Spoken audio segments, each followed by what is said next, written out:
Isn't this a nice store? This is a terrific place. What a nice place.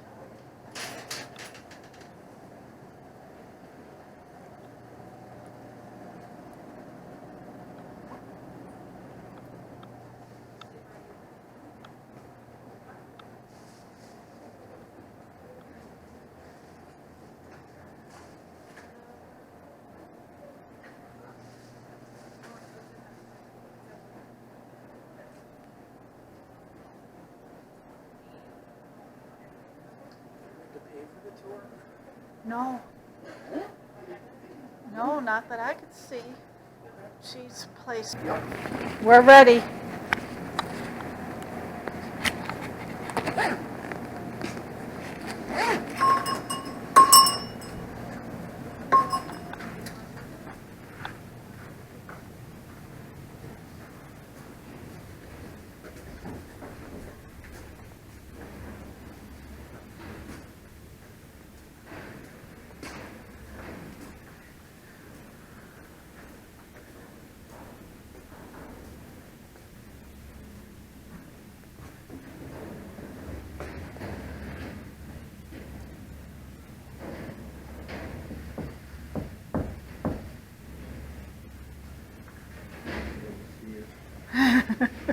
Anyway, somebody will see us sooner or later. Looks like they're getting ready to make blocks of cheese. Am I right? on molds. Thank you. So, good morning, folks. Good morning. Good morning. I'm Tony. I own the cheese store.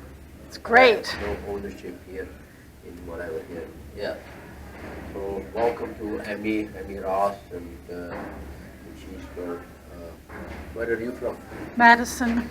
Madison. All right. We were at Cheese Days, but we never made it out here, so we thought rainy day, it's a good day to come. Yeah. Beautiful. Yes. So, you're probably a little bit familiar with what we have here, but on both sides you can see what they call the make floor. Wow. Where the cheese, the loaves are formed, made. They put those forms down. Obviously, they have cheese probably ready that will be poured here fairly soon. Wow. The curds, they will bring them out, pump them out, fill all these baskets. We have 4 tables. Back there, those are press tables. Those are self-pressed back there, Grand Cru. Over here, it looks like probably Gouda that they're making there. Oh. And the cheese actually is made behind the walls, in the large vats back there. Right. But we can't always see a lot, cheese making is not something I can show you in 15 minutes from milk to cheese. It's a way longer process and all that, but we kind of catch what we can, glimpse there and where, and we'll go and see the other viewing hall and look at the product in the store. And at the end, you can always come and watch that little video there that shows kind of what's going on behind the scenes that we cannot see and all that. My 2 years ago, we were at Cheese Days, and I shot video of them making the entire wheel of cheese. Downtown. Yeah. Yes, and I got video of the entire thing, and that was Okay. very interesting. Good. So I talk a little bit about the company, why we are here, what we do. I talk about milk, about cheese making a little bit, and a little bit about aging the cheese. But the company is a very old company, 155 years or so they're making cheese. Wow. Natural cheeses. Of course, all that in Switzerland, but they connected to the United States in 1911 with son actually immigrating to the United States. He started a small business by buying cheese that the family made overseas first, distributing that in the United States. That became a large cheese import distribution business over the next 4 generations. By late 1980s, a lot of trade agreements were made. They suddenly realized that the future growth is going to be restricted through quotas, tariffs, all that. Well, that's when they looked up and they saw cows in the United States producing milk. They said instead of bringing all the cheese in, we could bring in the know-how, the technology, the equipment, and start making some of that right here. That's what brought us here. 1991, they purchased this place, a functional plant, a small plant, about 18 or 20 people making mozzarella cheese for Caesar's Pizza. They refurbished the plant, brought in different equipment, trained the people, brought in the recipes from Holland, the Gouda, from Denmark, the Havarti, from Switzerland, the Gruyere, which we call now Grand Cru because Gruyere became a protected name. This cheese here. Uh-huh. So they started making them, and today, of course, 28 years or so later, we make about 22, 24 different varieties of cheese, all specialty products, no commodities, no cheddars or mozzarellas, provolos, anything like that. We make about 35,000 pounds of cheese a day here.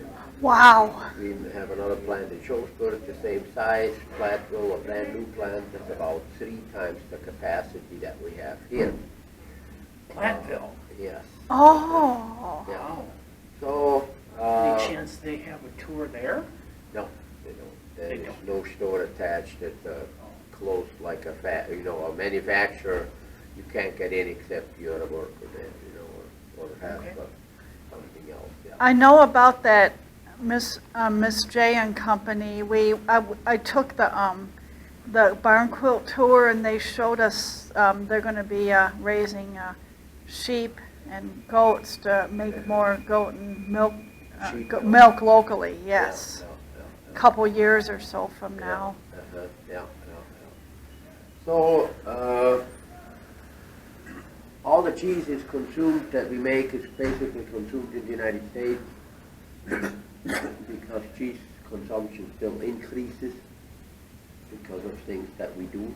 These artisanal cheeses, people start to discover them, that they have different flavors from different make process, different cultures, different aging process, all that.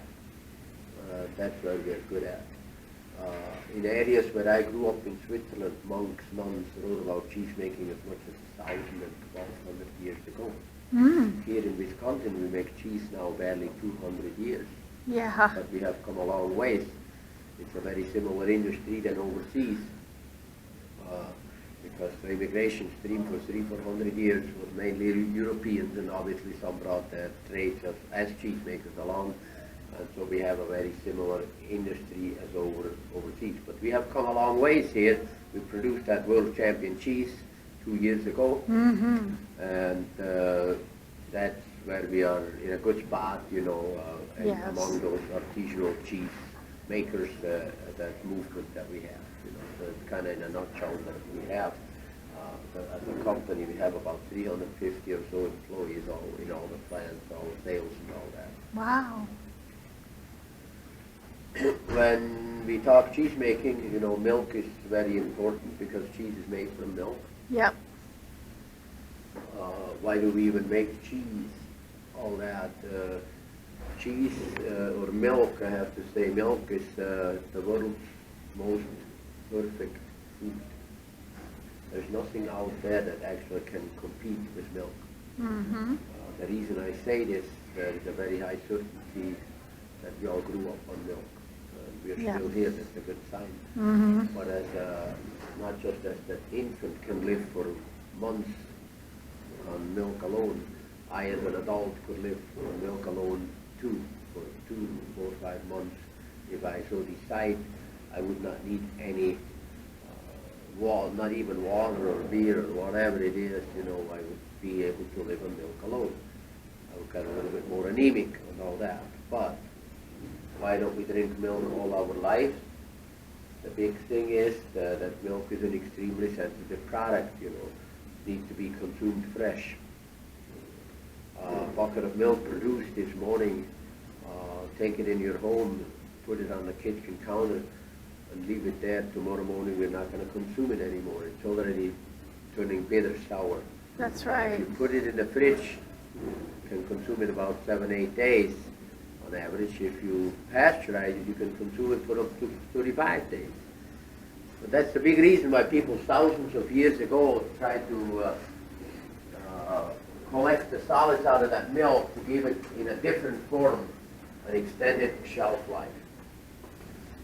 Oh. So here they just turn on they pump off some whey, and then it will stop, and then the cheese and the curds will come. We'll see that. That's why I moved down here. Wow, lots of baskets there. Lots of blocks. So we get the milk from 2 farm co-ops. The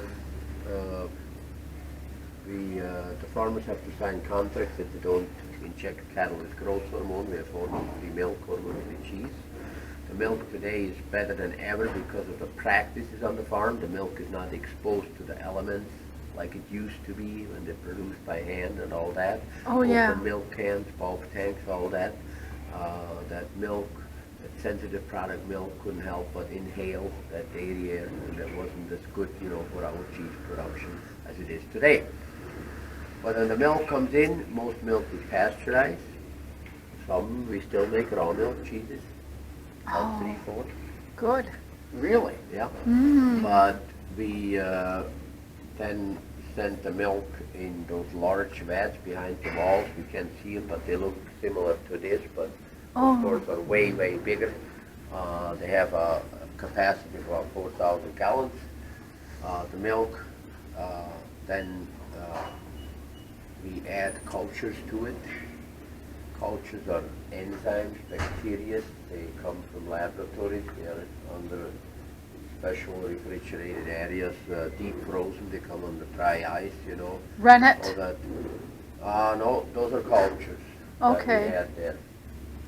These cultures, they are very potent for 30,000 pounds. It only takes about 30 grams. It's just a little bit over an ounce. Wow, not much. Not much at all. But the cultures are, so to speak, the brain or the DNA for the cheese. I say that the cheesemaker adds that DNA into the milk that will tell the cheese what it will become later on in life when it grows up. Oh, wow. Okay. Very cool. One question before you continue. Not that I want this to happen, but how temperature sensitive is the culture that you use for the milk? If you went without power for an hour, would We the have all temperature... backups. Power backups are all over. That's not a problem. We have the generators, We have- yeah. No, okay. We have, No, that's good. Diesel. I don't know where you get your power from. No, Just this curious. Is all, this is all taken care of, yeah. Then we add rennet to the milk. Rennet is a coagulant, mostly microbial rennet. That's from plant material produced right here in Talap. Oh. We still use animal rennet. It's 3-4 different cheeses. Animal rennet comes from the lining of a calf's stomach. Was discovered roughly 7,000 years ago. Wow. We're still using the same thing. How about Where that? do we know what, so was it China or Europe or? Ah, know where? it was in somewhere in Asia Okay. that was discovered. Yes, it was not Europe yet. It was in Asia. Yeah, somewhere in the heart, you know, of Asia. There, you know, it could be China, it could be the Mongolia area, or you know, and areas like that. So the milk then coagulates. It takes about an hour and a half for the milk to coagulate totally.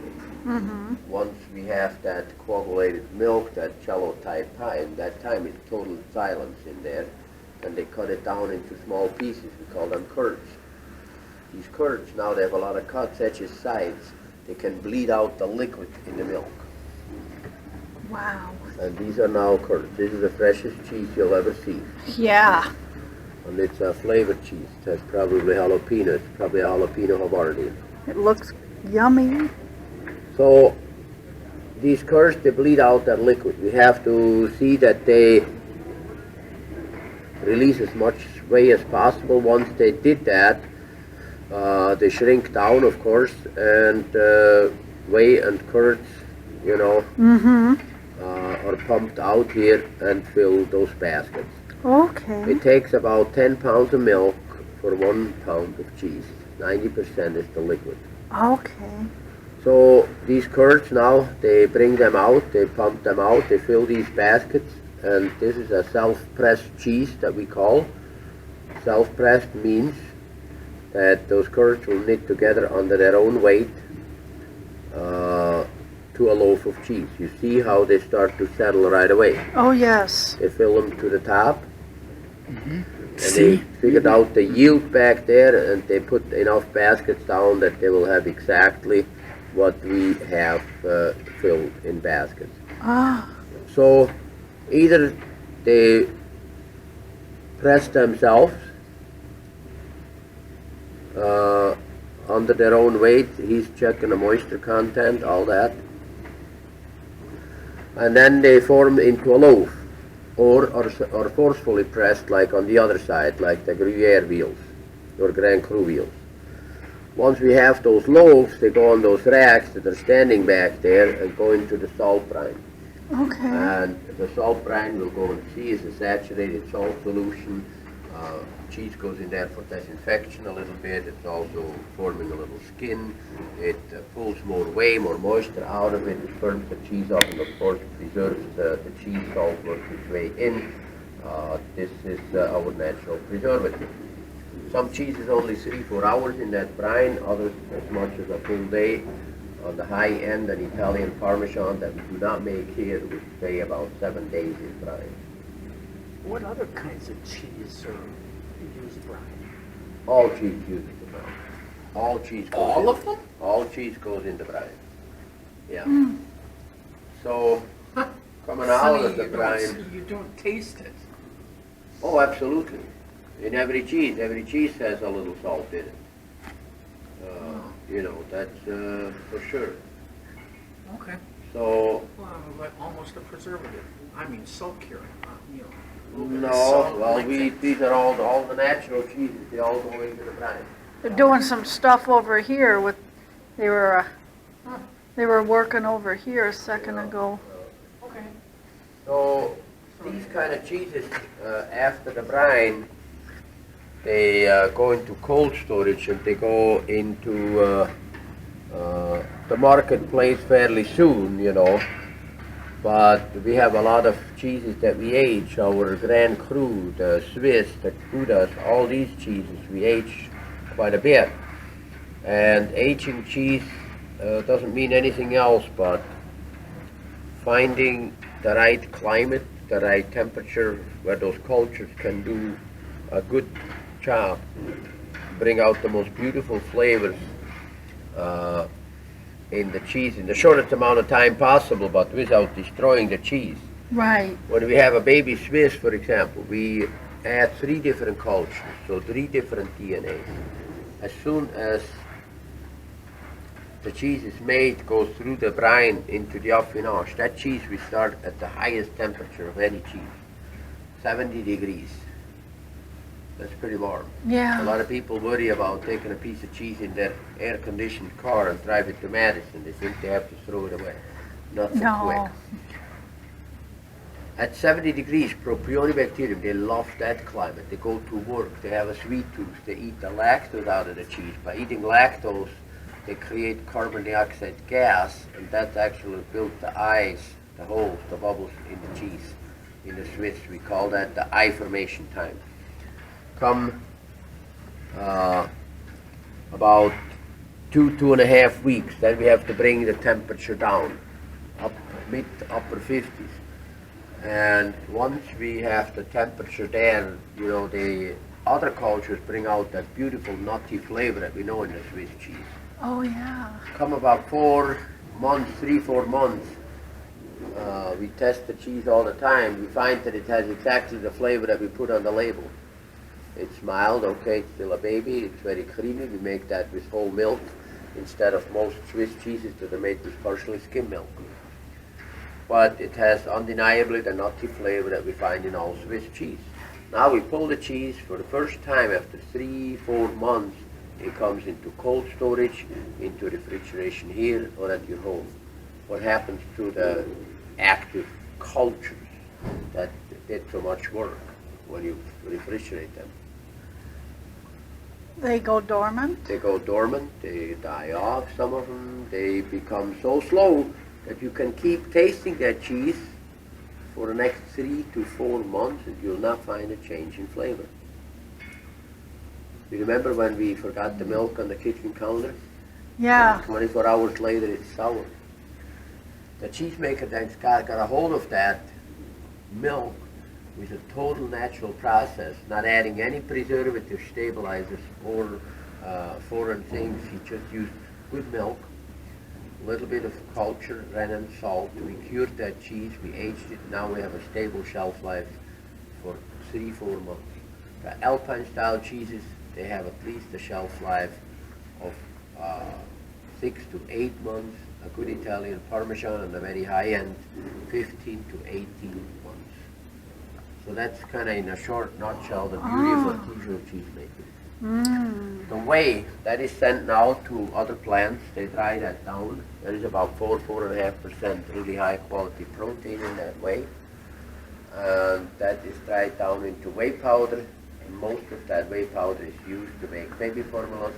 It's also in the younger people's life. They make their smoothies, their protein shakes, all that. And wasn't it thrown away before it was discovered how healthy it was? Yes, it's spread on farmland. Earlier we fed it to pigs and all that, but we couldn't do that anymore.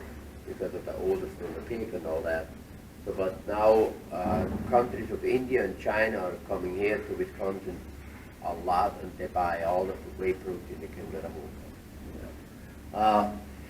If you come back here afterwards to watch the video, just push this button here, and then it will come on. Okie But dokie. we'll go first over to the other side to see the brine quick, okay? All right, wonderful.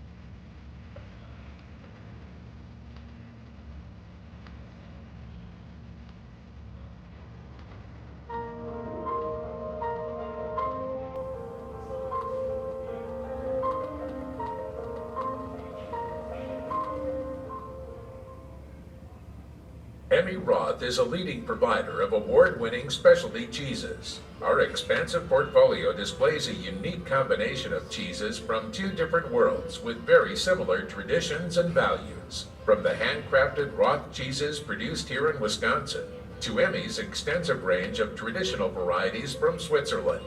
Switzerland and Wisconsin have been connected through cheesemaking for decades. Each of these areas is rooted deep in tradition, with access to high-quality local milk and a landscape perfect for cheesemaking. Our connection began in 1911, when Otto Roth immigrated to the United States to start Otto Roth and Company, and began importing Swiss cheeses into America.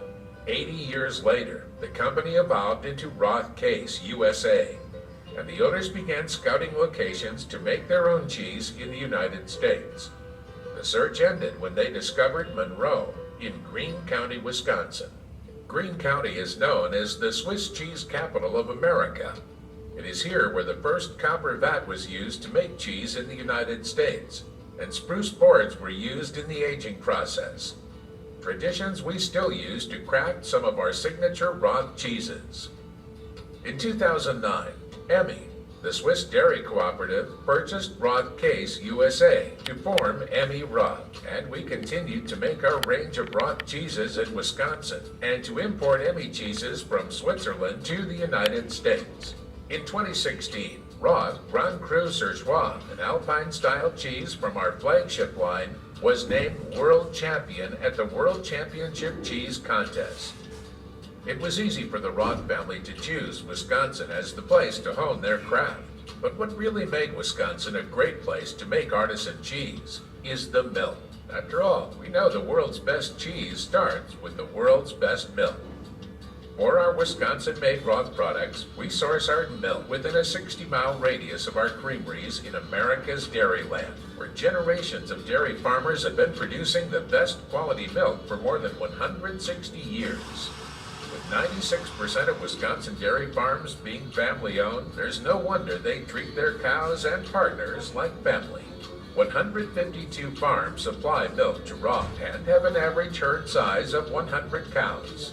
These hard-working families provide us with the very best RBST-free milk. Inspired by Wisconsin farmers, we partnered with Meister Cheese Company in 2015 to create Kindred Creamery, a line of cheese made in Wisconsin. Kindred Creamery products range from cheddars to unique flavored jacks like Mango Fire Jack and Ghost Pepper Colby Jack.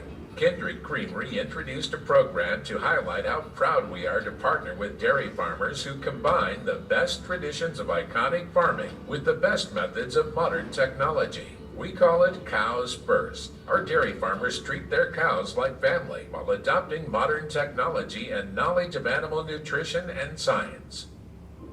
Our Emmi of Switzerland products are imported from a land of pastures that makes up 70% of the agricultural area. The average herd size is 30 cows, and it is common for a cheesemaker to get milk from several different farms within a 20-mile radius. Emmi has been able to count on reliable partnerships with 199 contracted village cheese dairies from around the country. We have facilities across the country that produce, age, and package our famous and traditional AOP cheeses. like Emmentaler, Gruyere, and Appenzeller, to our Swiss specialties like Cave-Aged Kaltbach, and our varieties from the Studer Creamery. Back in Wisconsin, our creameries reside in landscapes of rolling hills, where our cheesemakers, production, affinage, and packaging teams create Roth cheese and kindred creamery products every day. In addition to the nimble Chalet factory here in Monroe, which can craft up to 20 different varieties, our cheeses are also manufactured in Platteville, which offers capacity for larger scale production. Like Monroe, our Platteville plant is FSSC 22000 certified by the Global Food Safety Initiative, one of the most rigorous food safety standards issued. It is also built to LEED standards. Rob Fry is Director of Operations at Emmi-Roth, and his passion is evident in all he does. He's here to lead us through the cheese-making process. Emmi-Roth gets their milk supply from 2 local dairy cooperatives. All of the milk comes from within about a 60-mile radius of the plant. Our belief is that in order to achieve great cheese, we need to have great milk from the beginning. The milk comes in from the farm, and before it's unloaded, we do a quality check on it. We check for titratable acidity, we check for antibiotics, and we do a sensory evaluation. Once the quality check is done, and we're sure we have the highest quality milk, we unload it into our silos. Our silos have the capacity of about 800,000 pounds of milk. Late at night, our cheesemaker and our pasteurizer operator show up and wake up the plant. So the next step in the cheesemaking process is we're actually going to standardize or separate the cream from the milk depending on the butterfat content. This is actually called standardization. Depending on the recipe will dictate how much fat or cream is left in the milk or removed from the milk. Once the milk goes through the separator and we standardize to a certain fat content, it goes to another machine called the bactifuge. This clarifies the milk or spins the spores out of the milk. Once the milk has been clarified, the milk is sent over to the pasteurizer where we heat the milk up to 165 degrees Fahrenheit. By state law, this is the temperature we need to ensure that we kill all the bad bacteria that's in the milk. Once the milk is heated up to 165 degrees, it's then cooled down to 90 degrees on its way to the vats. We have 4 double O vats. 2 of them are copper lined and 2 of them are stainless steel. The copper lined vats are critical in the production of Grand Cru cheese. The milk is very selective with the copper and aids in the aging process in the cellars as the cheese cures out. The rennet is the enzyme that thickens the milk to a yogurt-like consistency. Once it's at the right consistency, the cheesemaker will start to cut the curd. The curd cutting is much like the cultures. It's specific in size to the recipe. Small curd is the size we use for our Grand Cru. Large curd is the size that we use for our Havarti. Small curd, tighter the body, firmer the body. Large curd, more openness or softer body. Once the cutting of the curd has been completed, the cheesemaker is going to begin cooking the curd. This will do 2 things. It'll start to firm up the curd, and it also expels whey. In a process called hooping, the cheese forms are filled with curd. For pressed cheeses, the presses apply force onto the curd to create a firm body. For unpressed cheeses, the curd rests and forms on the curd tables, taking shape by the weight of the curd and the force of gravity. After the curd has been formed, it enters into a critical phase called the acidification phase. During this time period, depending on the recipe, the product can stay in the acidification phase for 3 hours up to 6 hours. During this time, it's on finishing carts, constantly being flipped and monitored for pH. The tables are actually covered to maintain the heat, which gives a nice environment for the cultures to do their job. At the end of the acidification process, we're looking for 2 things. We're looking for the pH to drop to a 5.25, and we're watching for the curd on the exterior of the cheese to knit together. It's important for these 2 things to come together before going to the brining process. The brining process does 3 things. It extracts a little bit of moisture, starts to create the rind, and it adds flavor to the cheese. The brine is kept at a 90% salt salinity, 53 degree Fahrenheit temperature, and a pH of about 5.3. Depending on the recipe, the only variable that we have is the time. The salt salinity, the temperature, and the pH are kept constant. Cheese can sit up in the brine for anywhere from 2 hours to 24 hours, just depending on the recipe. After the brining process is complete, the product is going to go one of 2 directions. Fresh product goes to packaging. And our cellar or cured product goes to affinage. Cellar-aged cheeses will cure for 6 weeks to 12 months, sometimes longer. During the process known as affinage, which is French for the craft of finishing or refining cheeses, certain cheeses, such as Grand Cru, are laboriously flipped and smeared to allow the product to cure from outside in as well as the inside out.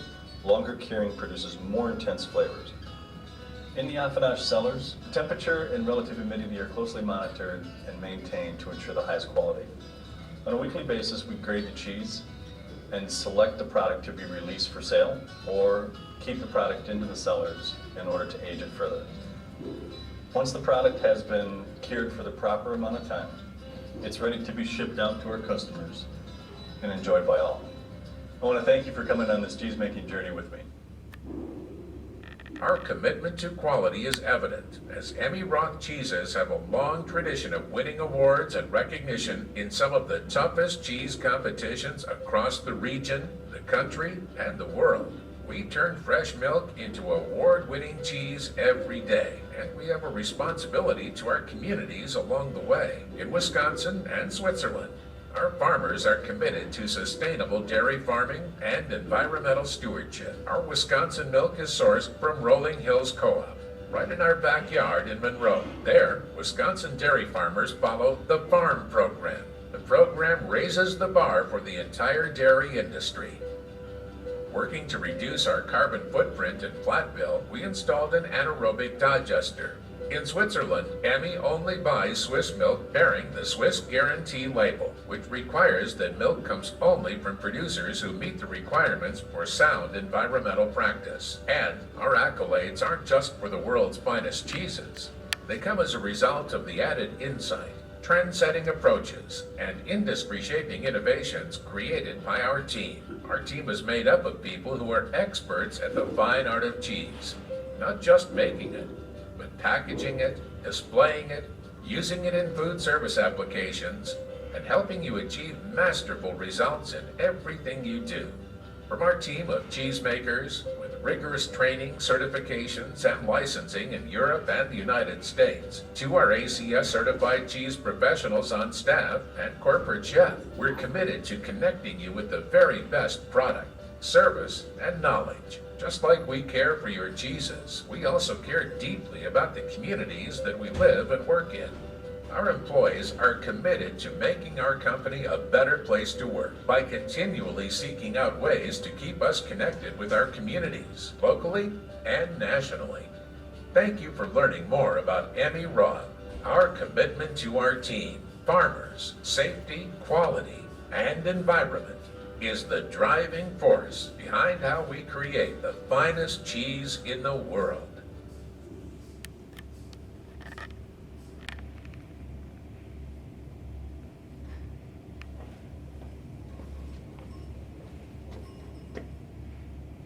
They got it all in the molds and now they're covering it up.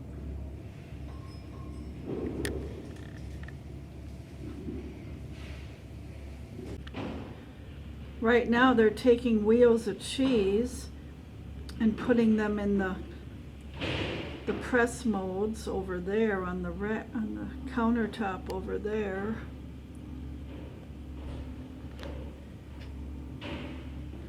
The cheeses are in the round tubs right there, and they're taking them out and putting them in over there.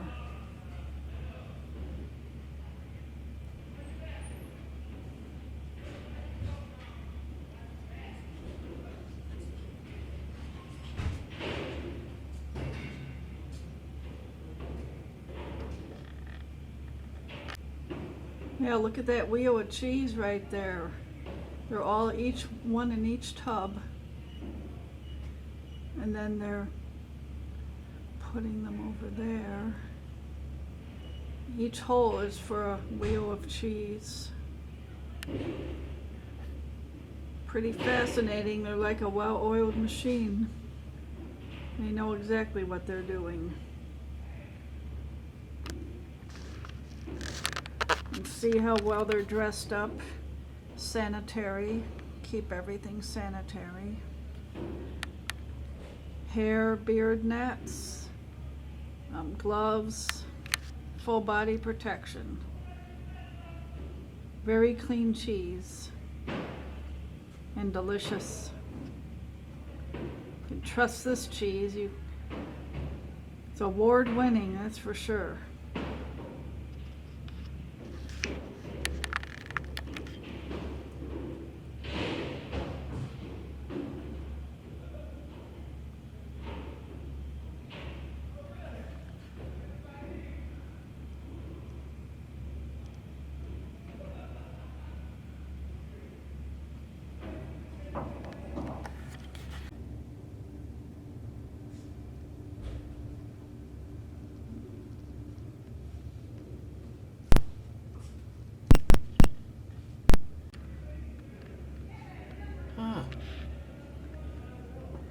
From there, you see they make their way to the refrigerators he showed us in the other building, and that's how they get over there. And looks like there's the elevator to send it to the right spot, and somebody on the inside of the other building would retrieve the cart.